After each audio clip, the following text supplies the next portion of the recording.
Hello, good day, and welcome to Lab Talk. This is episode 3.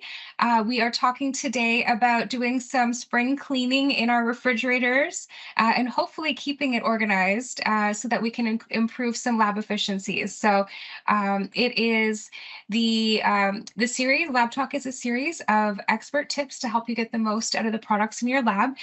Today, we have with us a special guest from our cold storage business, Kristen Walker. Kristen Walker is a commercial manager for the Americas, and she will be talking to us today about some tips on, first of all, why organization of our cold storage is important, but secondly, some tips on how we can get started and ways that we can keep our refrigerators specifically organized. So over to you, Kristen. Thanks, Angela. Yeah, so I'm Kristen Walker and wanted to talk to you today about organizing laboratory refrigerators to increase lab efficiency. And we'll also give some options for freezers as well, some good tips and tricks, and we'll take a look at our units and see some of these practices in action. By organizing your lab and clinic refrigerators well, you can shorten door opening times and limit warm temperature exposure to your samples and limit warm temperature excursions.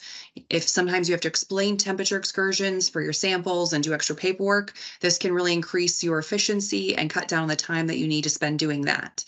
We're going to take a look at our double door glass refrigerator, so you can look at that in the lab. And then we've also got some great accessories to take a look at just to give some ideas on how to best organize your units and increase your efficiency. You want to keep your lab refrigerators well organized to limit your door opening times, and that will keep your samples safer by reducing the warm air from entering the cabinet and reduce risk to temperature stability in the cabinet. In addition, it will help your refrigerator run more efficiently, and that will use less energy and release less heat into the room for your HVAC system to remove.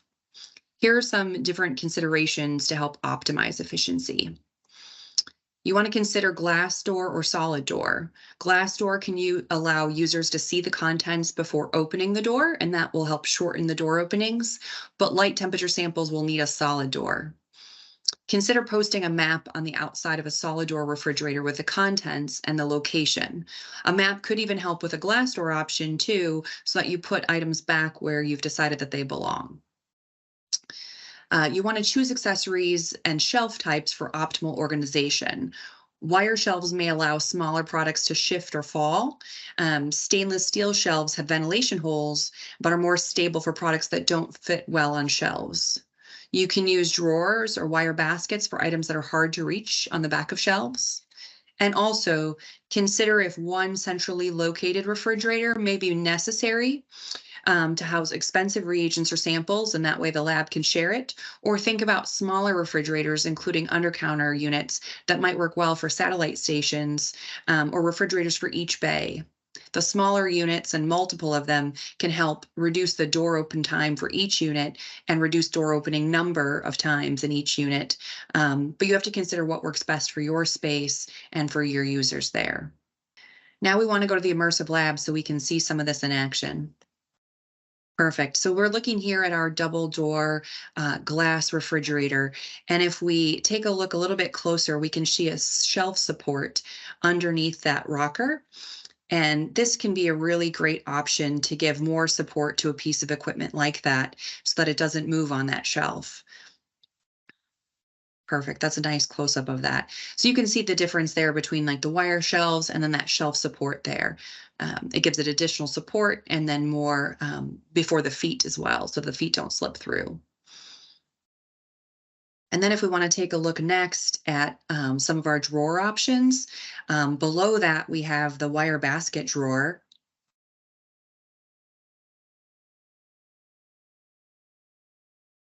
So you can really see how it's easier to access, especially in the bottom of the unit, and then be able to reach anything in the back there as well.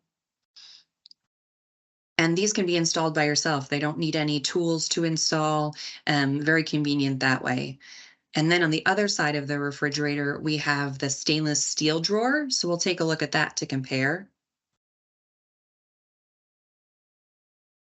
And these stainless steel drawers are standard on blood bank models, but they're optional on other models. And then that has an optional divider inside of it as well to further help with organization in the unit. But you can see that pulls out, and these install as well without any tools needed that way. We want to take a look next at the enzyme bins that we have. And these are optional accessories. And the nice thing is that they can be moved from one unit to another. So say we wanted to put this enzyme bin in a freezer, we can take that entire bin and move it over to our freezer here. So it's a nice way to be able to transfer samples if you are going from one unit to another. And you can see that this freezer is really well organized by sample type. And you even have one of the ULT racks inside the freezer to show you that you can use those racks inside refrigerators and freezers if you have some cryo tubes that you want to organize that way. On the outside of this freezer, if you'll notice, we have a map posted on the outside. This is a best practice that we recommend. And you can see there Dr. Roberts' freezer. If you've seen Dr. Roberts here before, she wants to show how well, this freezer is organized. You've got your enzymes, your DNA, then you have Megan's shelf, Becky's shelf. So it's just best practice to post a map, however you want to have it organized. But this way, if you have the map on the front of it, you know where to go inside the freezer once you're ready to open the door, and that'll help shorten the door opening times. And then we do have one other unit in the lab that we wanted to show you, the undercounter model over there on the left. When I mentioned, multiple units having kind of satellite stations or undercounter units, this kind of unit can be a great option if you want to have different users having their own refrigerator in order to access their samples.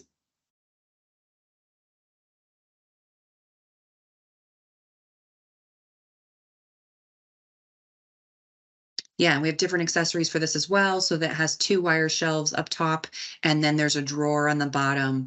And this is a great practice having these different options, especially that drawer on the bottom to really help with accessibility.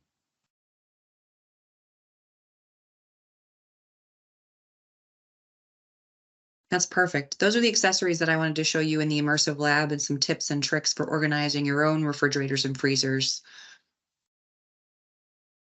So we'll go back and summarize a bit on kind of our recommendations.